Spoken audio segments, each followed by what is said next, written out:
200년 전 유럽에 불교에 미친 사람들이 있었습니다. 철학자가 있었고 음악가가 있었고 또 한 명의 철학자가 있었습니다. 쇼펜하우어, 바그너, 니체. 이 세 사람은 서로 연결되어 있었습니다. 한 사람이 불교를 발견했고 한 사람이 그것을 음악으로 만들었고 한 사람이 그것을 사랑하다 배신했습니다. 그 이야기를 하겠습니다. 아르투어 쇼펜하우어, 19세기 독일 철학자입니다. 이 사람의 별명이 뭐냐면요, 염세주의 철학자. 왜냐하면 이 사람이 한 말이 인생은 고통이다. 어디서 많이 들어본 말 아닙니까? 부처님이 2600년 전에 한 말을 독일 사람이 혼자서 도달한 겁니다. 쇼펜하우어는 1820년대에 동양학자 프리드리히 마이어를 통해 불교 경전을 처음 접합니다. 읽고 나서 충격을 받았어요. 내가 평생 고민한 것을 동양에서는 2000년 전에 이미 답을 냈다. 그의 핵심 사상은 이겁니다. 세상은 의지로 굴러간다. 의지는 맹목적이다. 욕망은 채워도 채워지지 않는다.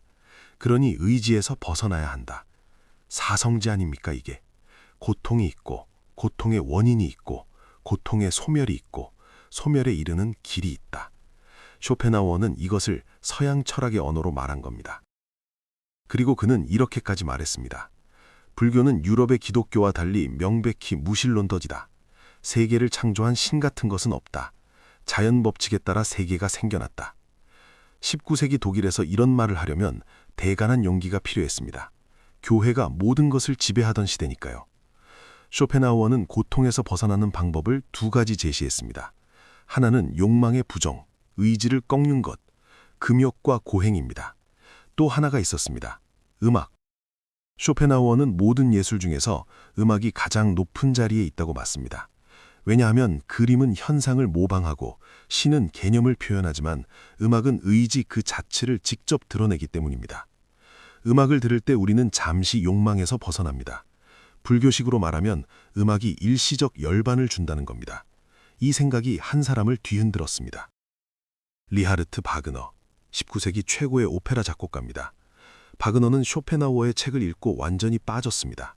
쇼펜하우어는 바그너에 대해 바그너는 음악을 뭔지 잘 모르는 인간이다 라고 냉대했습니다. 그런데 바그너는 개의치 않고 평생 쇼펜하우어를 숭배했습니다. 비난을 받고도 존경을 거두지 않은 겁니다. 바그너는 쇼펜하우어의 사상을 오페라에 넣었습니다.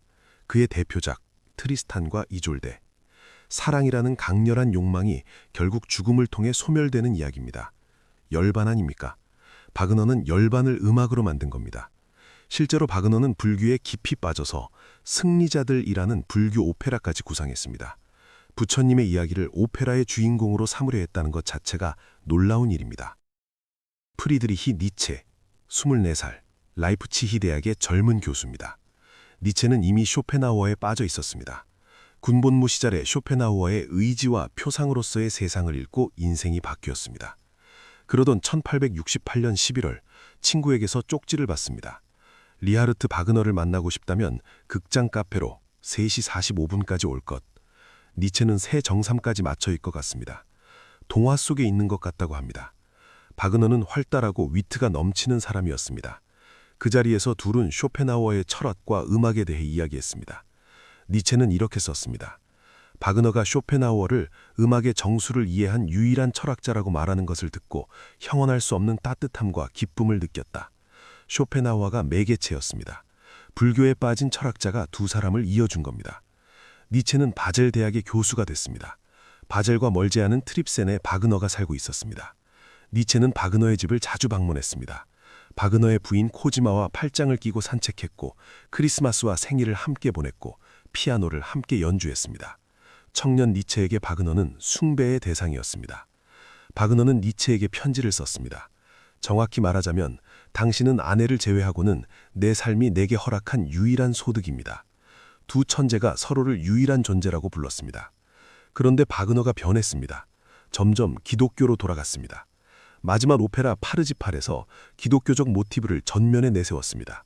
그리고 국수주의에 빠졌습니다. 반유대주의에 빠졌습니다. 불교에서 시작한 사람이 기독교와 민족주의로 돌아간 겁니다. 니체는 참을 수 없었습니다. 형식을 깨부수자고 했건 사람이 가장 낡은 형식으로 돌아갔으니까요. 니체는 바그너에게서 등을 돌렸습니다. 니체는 이것을 자기 극복이라고 불렀습니다. 가장 사랑하는 사람에게서 벗어나는 것, 그것이 자기 극복이라고. 1888년 니체는 이렇게 썼습니다. 바그너는 인간이 아니라 질병이다. 그는 건드리는 모든 것을 병들게 한다. 같은 해 또 이렇게 썼습니다. 나는 나를 선물로 주었던 것이다. 가장 뜨거웠던 관계가 가장 차가운 결별로 끝났습니다. 이제 정리하겠습니다. 쇼펜하우어는 불교를 발견했고, 바그너는 불교를 음악으로 만들었고, 니체는 불교를 사랑하다 넘어갔습니다. 세 사람 모두 불교에 매혹됐습니다. 세 사람 모두 고통의 문제를 붙잡았습니다. 그런데 한 가지, 세 사람 모두 불교를 완전히 이해하지는 못했습니다. 쇼펜하우어는 욕망 자체를 악이라고 봤습니다. 그래서 욕망을 없애야 한다고 했습니다. 부처님은 그렇게 말한 적 없습니다. 부처님은 욕망 자체가 문제가 아니라 욕망에 끌려가는 것이 문제라고 했습니다. 쇼펜하우어는 세상을 혐오했습니다. 이 세상은 나쁘다, 빠져나가야 한다. 부처님은 세상을 혐오하지 않았습니다. 세상을 있는 그대로 보라. 혐오와 직시, 이 차이가 어마어마하게 큽니다. 쇼펜하우어는 도망치자고 한 겁니다. 부처님은 똑바로 보자고 한 겁니다. 방향이 정반대입니다. 쇼펜하우어는 고행을 예찬했습니다. 부처님은 고행을 버렸습니다. 6년 고행 끝에 이것도 아니다 라고. 중도. 쇼펜하우어에게는 이 개념이 없었습니다. 서양 최고의 천재도 불교를 반만 이해한 겁니다. 재미있는 건 니체입니다. 니체는 불교를 비판했습니다. 불교는 퇴배적이다 라고까지 했습니다. 그런데 니체의 사상을 가만히 보면 조사선과 놀라울 정도로 닮아 있습니다. 신은 죽었다. 기존의 권위를 깨부수라는 겁니다. 해능이 뭐라 있습니까? 부처를 만나면 부처를 죽여라. 마조가 뭐라 있습니까? 평상심이 곧 도다. 니체의 초인 사상, 자기를 극복하고 새로운 가치를 창조하라. 조사들이 뭐라 했습니까? 본래 면목을 직접 보라. 남의 말에 기대지 말라.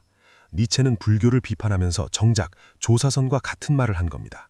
쇼펜하우어가 초기 불교와 닮았다면 니체는 선불교와 닮았습니다. 비판하면서 닮은 겁니다. 서양의 천재들이 불교에 빠진 이유가 뭘까요? 간단합니다. 고통의 문제를 정면으로 다루었기 때문입니다. 기독교는 신을 믿으면 구원받는다고 했습니다. 서양 철학은 이성으로 진리에 도달한다고 했습니다. 그런데 현실은요. 신을 믿어도 고통스럽고 이성을 써도 고통스럽습니다. 불교만이 이렇게 말했습니다. 고통을 직시하라. 도망치지 말고 신에게 맡기지 말고 직접 보라. 이 정직함에 천재들이 반한 겁니다. 200년 전에도 그랬고 지금도 그렇습니다. 쇼펜하우어는 불교를 발견했지만 반만 이해했습니다. 바그너는 불교를 음악에 담았지만 결국 기독교로 돌아갔습니다. 니체는 불교를 비판했지만 조사선과 같은 말을 했습니다. 세 천재 모두 불교 근처까지 갔습니다. 그런데 문 안으로 들어오지는 못했습니다. 문 앞까지 온 것만 해도 대단합니다. 근데 안에 들어와야 합니다. 밖에서 아무리 들여다봐도 문 안의 풍경은 직접 들어와야 보입니다. 쇼펜하우어는 읽었습니다. 바그너는 들었습니다. 니체는 생각했습니다. 그런데 아무도 앉지 않았습니다. 아무도 걷지 않았습니다. 아무도 호미를 들지 않았습니다. 백장은 밭에 나갔습니다. 마조는 밥을 먹고 차를 마셨습니다. 해능은 방어를 쥐었습니다. 아는 것과 사는 것은 다릅니다. 불교는 아는 것이 아닙니다. 사는 것입니다.